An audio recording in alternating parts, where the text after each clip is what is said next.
இந்த காணொளியை பார்த்து கொண்டிருக்கும் அனைவருக்கும் வணக்கம். இப்போது சென்னை திருவொற்றியூரில் வந்து அந்த பீச்சு அந்த சைடில் வந்து அங்கே ஒரு தீயணைப்புத்துறை படம் இருக்கும். அதுக்கு பக்கத்தில் வந்து இந்த அம்மன் கோவில் இருக்குது. அங்காள பரமேஸ்வரி அம்மன். இது ரொம்ப விசேஷமாக இருக்கும். இது மாதம் அந்த பூஜைகள் பண்ணுறதும் அதெல்லாம் இருக்கும். அது இந்த வாட்டி கொஞ்சம் விசேஷமான சில பூஜைகள் பண்ணுறாங்க. அதுக்காக நம்ம செந்தில் அண்ணனை அழைச்சிருந்தாங்க. அதுக்கு தான் போயிருந்தோம். ரொம்ப விசேஷம். இவர் அடிக்கடிக்கு அந்த ஏதாவது ஒரு பெரிய பூஜையில் இருக்கும். அந்த பூஜையில் வந்து கலந்துக்கிறதுக்கு ரொம்ப சிறப்பாக கூப்பிட்டு நல்ல ஒரு வரவேற்பாக இருக்கும் அந்த கோயிலுக்கு. இவர் மட்டும் இல்லை, இன்னும் பல பேரும் போய் நிறைய அவங்க வேண்டுதல்களுடைய நியாயமான வேண்டுதல்கள் நிறைவேற்றிருக்குன்னு சொல்கிறாங்க. அதுவும் அந்த கோயிலுக்கான ஒரு மிகப்பெரிய ஒரு பெருமை அது. அதனால் ரொம்ப விசேஷமாக இருக்கும். உங்களால் முடிஞ்சதுனாக்கா நீங்களும் போங்க. உண்மையிலே இருக்கிற பிரச்சனைகள்லாம் தீரணும்னு வேண்டிக்கிங்க. நல்லபடியாக நடக்கும். ஏன்னா அவ்வளோ ஒரு அற்புதமான ஒரு கோவில் இது. அதுதான் ஏன் கரெக்டாக திருவொற்றியூர் அந்த வந்து ஒரு தீயணைப்புத்துறை படம் இருக்கும். அதுக்கு பக்கத்துலேயே இருக்குது. அதுதான் அங்காள பரமேஸ்வரி அம்மன். ஓம் சக்தி பராசக்தி, ஓம் சக்தி பராசக்தி, ஓம் சக்தி பராசக்தி.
எல்லாம் நிறைவாகட்டும்.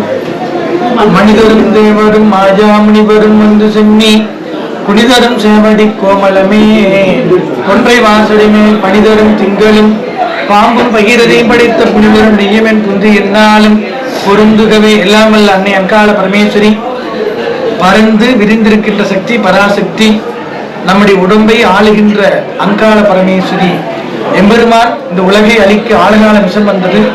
அந்த ஆழகால விஷத்தை கண்டத்தில் நிறுத்திய காரணத்தினாலே அவள் அங்காள பரமேஸ்வரியாக பெயர் பெற்றார். அன்னை பராசக்தியினுடைய திருவருளாலே நம்முடைய திருவெற்றியோர் பேரிலே வெற்றி என்று வந்திருக்கின்றது. இங்கு மகான்கள் இங்கு சித்தியடைந்து சமாதி கூட இருக்கிறது. அந்த வகையில் நம்முடைய அங்காள பரமேஸ்வரி மாயவன் தங்கினி மரகத வல்லினி மணிமந்திர காரிணி மாயா சொரூபிணி மலையரசன் மகளானி தாயே மீனாட்சினி சர்க்குண வல்லினி தயாநிதி விசாலாட்சினி. நவம் என்று சொன்னால் 9 நவகிரகங்கள். அதுபோல 9 என்று சொன்னாலே இந்த 9க்கு மிகப்பெரிய சக்தி உண்டு. 9 நவகிரகம் 12 ராசிகள் நட்சத்திரம் சேர்ந்தது ஒரு மண்டலம் என்று சொல்வார்கள். இந்த நவசக்தி மகாயாகத்தின் மூலம் உலக சேம நலம் பெற உயர்ந்த எண்ணங்கள் ஒளிபெறட்டும், நிலம் குளிரட்டும், மழை பொழியட்டும், பூமியில் விவசாயம் செழிப்புற்று மக்கள் எல்லோரும் ஒற்றுமையாக வாழ வேண்டும் என்று இந்த தினத்தில் மிக அற்புதமான முறையிலே நம்முடைய திருவெற்றியூர் அங்காள பரமேஸ்வரி ஆலயத்தில் நம்முடைய மிக சிறப்பாக இந்த ஆலயத்தை நடத்தி வருகின்ற அம்மையார் சக்தி பேரு அம்மையாருக்கு சக்தி அம்மையார் அவருடைய சிரம் தாழ்ந்து மிக அற்புதமான முறையில் இந்த பணியை செய்து வருகிறார்கள். அவர்கள் குருதனையாக இருக்கின்ற அன்பர்கள் அனைவருக்கும் வாழ்த்துக்களை சொல்லிக்கொண்டு இந்த இனிய விழாவில் வருகின்றிருக்கின்ற நம்முடைய ஐயா அவர்களுக்கும் வாழ்த்துக்களை சொல்லிக்கொண்டு எல்லாம் வல்ல இறையர்கள் குருவர்களோடு தீயினால் தூசாகும் செப்பேலோ ரொம்பாவாய் ஆகுதியில் மீது வானில் மழை பொழியும் என்று சொல்வார்கள். அந்த வகையில் நாம் நெருப்பில எந்த இடுபொருள் விட்டாலும் அது தூசாகிவிடும். அதுபோல கடவுளிடத்தில் நாம் எதை நினைத்து வழிபாடு செய்தாலும் அந்த தீவினைகள் விலகி துன்பம் விலகி இன்பத்தை கொடுக்கக்கூடிய நம்முடைய அங்காள பரமேஸ்வரி யாரெல்லாம் உலதார மனதார வேண்டுகிறார்களோ வேண்டுவோர்க்கு வேண்டும் வரத்தை தந்து துதிப்போருக்கு துன்பத்தை விலக்கி இன்பத்தை தருகின்ற அங்காள பரமேஸ்வரி நமக்கு மேல ஒரு சக்தி பராசக்தி. அந்த பராசக்தியுடைய திருவருள் எல்லோருக்கும் கிடைக்கட்டும். எல்லாமல் அன்னை திருவருளாலே உலகம் சேமமாக வாழ வேண்டும் என்று இன்றைக்கு நம்முடைய இந்த திருவெற்றியூர் அங்காளம்மன் ஆலயத்தில் இந்த வழிபாடு நடைபெற்றிருக்கின்றது. இந்த வழிபாட்டுக்கு உதவியாக இருந்த அனைவருக்கும் இந்த நேரத்தில் வாழ்த்துக்களை சொல்லிக் கொள்கின்றோம். எல்லாமல்ல இறைவர்களோடு குரு மாதா பிதா குரு தெய்வம் இந்த 4 பேருடைய ஆசீர்வாதம் எல்லோருக்கும் கிடைக்க வேண்டும் என்று பிரார்த்தனை செய்கின்றோம். எல்லாம் நிறைவாக அங்காள பரமேஸ்வரி திருவெற்றியூர்ல பீச் ஓரத்தில் பக்கத்தில் வந்து தீயணைப்படை இருக்கு. அதை அங்காள பரமேஸ்வரி நான் எப்போ நினைச்சா இங்கே வந்துடுவேன். எப்படின்னா நல்ல சக்தி வாய்ந்த அம்மன். ஏகப்பட்ட மடாதிபதி வந்திருக்காங்க. நம்ம கோயம்புத்தூர்ல இருக்கும் ஏர்போர்ட் பக்கத்தில் இருக்கும் மடாதிபதி காமாட்சிபுரம் ஆதிக்கம் அவங்களும் வந்திருக்காங்க. எல்லா சிறப்பு முறையும் சண்டிய ஹோமம் நடந்தது. இன்னும் நடக்க போகிறது.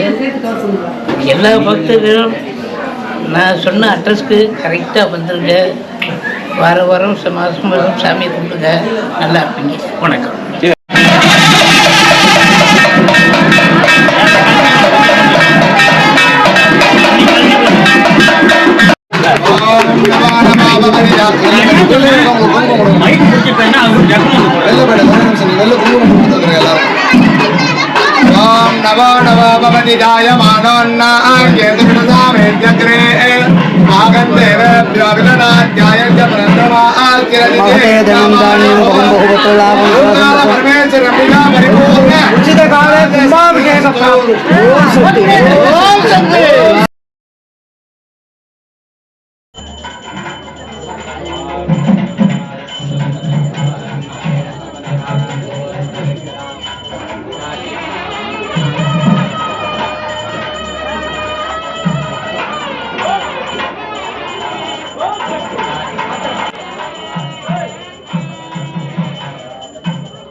எல்லா பக்தர்களும் நான் சொன்ன அட்ரஸ்க்கு கரெக்டாக வந்துருங்க. வாரம் வாரம் மாதம் சாமியை கும்பிடுங்க, நல்லா இருப்பீங்க. வணக்கம்.